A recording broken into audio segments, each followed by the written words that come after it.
she would come to the sessions crying, and she would cry, and I never asked once what the problem was. I didn't know what the problem was. Obviously there was something, intense that she actually wanted me to ask, and was used to people asking, what's wrong with you, and so on.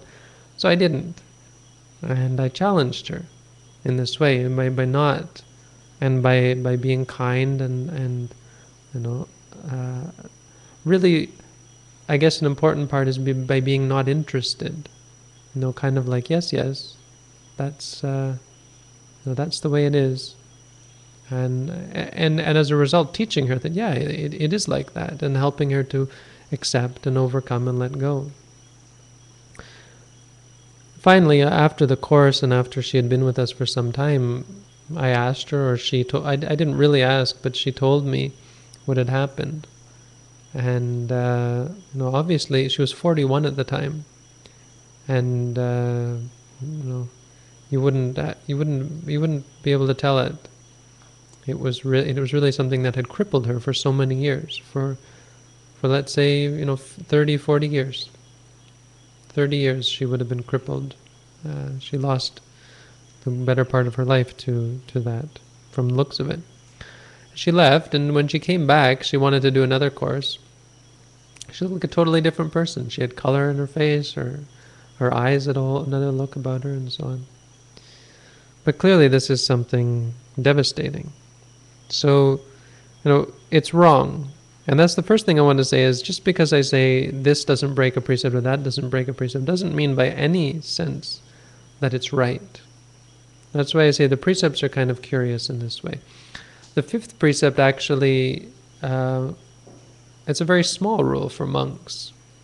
For a monk to drink alcohol, it's not a small rule, but it's not one of the major rules. You're still a monk. A monk can get drunk, stinking drunk, pass out, and still not have to undergo any probation or anything of the sort.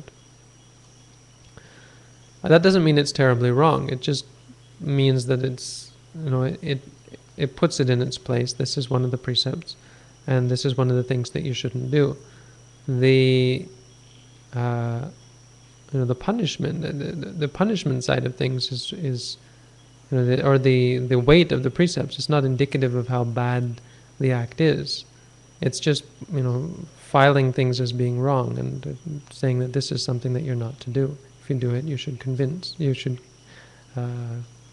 what's the word? You should confess that you've done it. See, too many languages. So, but I would say in this case, rape probably, or it could be seen to fit in with the third precept. And so I would say any sensual engagement,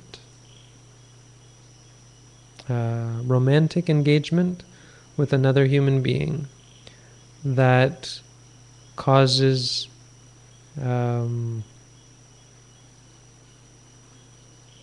that breaks a trust